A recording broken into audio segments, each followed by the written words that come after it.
Hello, collective. Love reading po ulit tayo.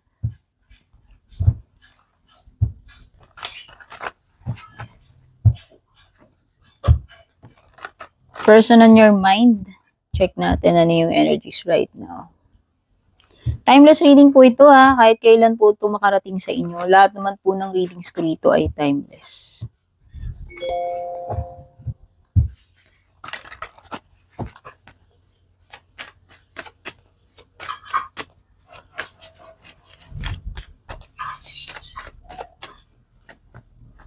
Nako. So parang merong kalokohan dito. May nagaganap. Pwedeng itong nagaganap na to. Pwedeng nasisense mo na. Or pwedeng wala kang ka-idea na merong nangyayari dito sa background, no? Kasi 7 of Swords yan. This is something na palihim, patagong ginagawa.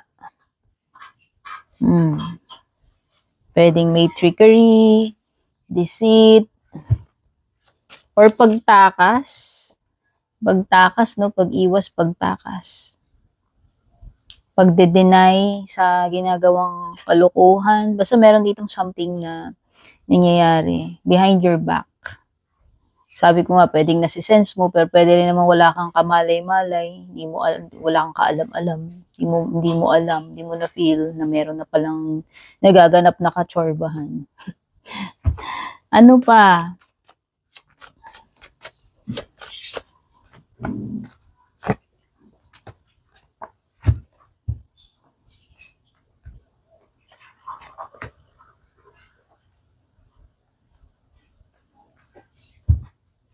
Sa bottom ng deck mo, sa unexpected, meron ka ditong Knight of Cups reversed.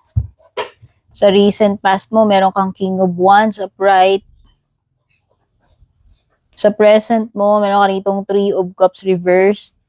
Near future or what's next, meron ka ditong Four of Cups reversed. Tsaka meron ka Moon card reversed. Yung mga signs na lumilitaw dito, actually maraming water signs. Pwedeng may Cancer, Scorpio, Pisces, pero dominant ito si Pisces to Moon card. Pero pwede rin namang may fire at saka air. Okay, sa unexpected, hindi mo inaasahan, no, na bigla-bigla na lang meron something na nagbago yung ihip ng hangin pagdating dito sa person mo. Kung sino man ito, person na kadil mo, ano man ang ugnayan nyo, ano man ang relationship ninyo yan. Sino tong person on your mind. By the way, itong mga ganitong readings, pwedeng magkabaliktad yung mga energies na tinutukoy ng baraha. Hindi naman lahat ng energy ninyo, masasagap ng cards dahil hindi naman ito private reading ninyo. So, kunin nyo lang ano yung nagre-resonate. And in case na hindi kayo nakaka-relate, wala kayong naiintindihan, huwag nyo nang ipilit. Ang ibig sabihin lamang nun, hindi para sa'yo yung reading. Balato mo na dun sa mga ibang nakakaintindi, nakaka-relate. Okay?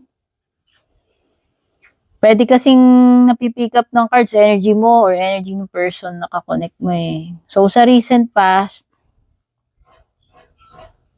nagkaroon ng attraction, nagkaroon ng interest, no?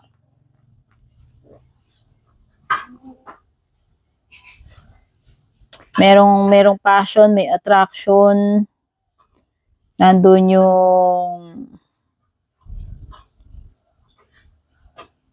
pwedeng na-develop, yung pagkagusto rito. Hindi ko alam kung sino sa inyo ito eh.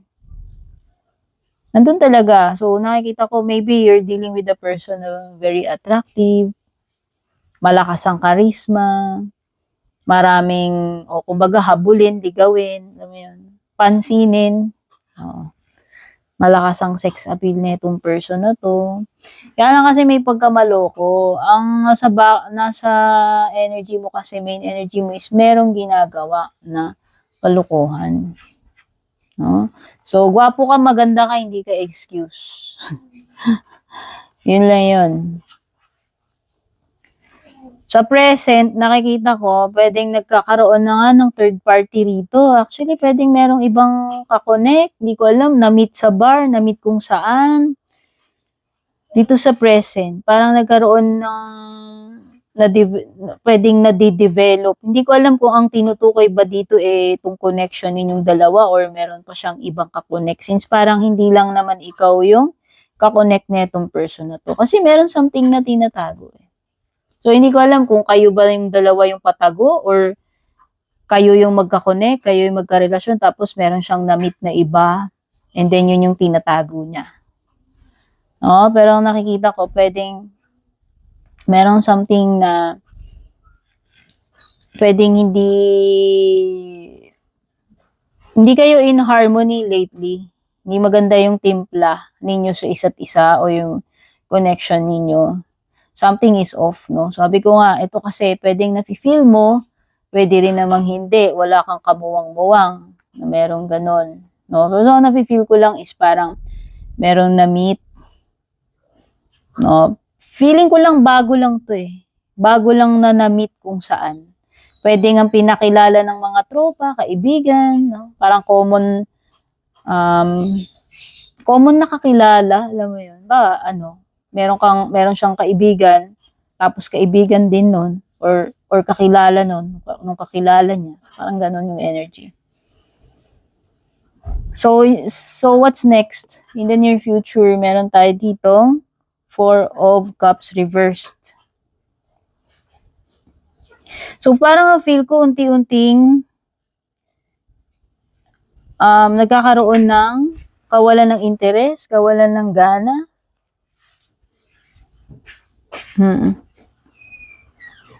Parang may feeling ng dito parang pagiging disconnected sa near future na ito na yung mga next na pwedeng mangyari or yung mga susunod sa kung ano yung nangyayari ngayon dito sa inyo.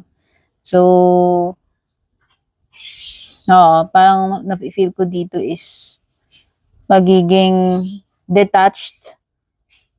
So, hindi ko alam kung sa mga susunod na weeks or araw, magiging ganyan yung energy niya sa'yo. Parang walang gana, walang interes, medyo dumidistansya. Pero sa moon card, ito yung hidden, ito yung something kanina na di ba sabi ko parang may nangyayari sa background na hindi mo alam. Pero, dahil lumitaw yung moon card reverse dito sa bottom, nafe-feel ko na hindi rin magtatagal na madidiscover mo yan or marireveal yan Marireveal at marireveal din yan dito with the moon card reversed. So, for sure, may expose yan. Kung ano man yan, tinatago behind your back or nangyayari behind your back. Okay? So, yun yung mga na-pick up ko dito sa inyong short love reading. Kung nakarelate po kayo, na-entertain kayo, meron kayong napulot dito sa reading ko, or kung bago kayo, don't forget to subscribe, follow. Palib na lang po ako ng reaction dyan. Palib na lang din ako ng comment, pa-share. God bless. Babush.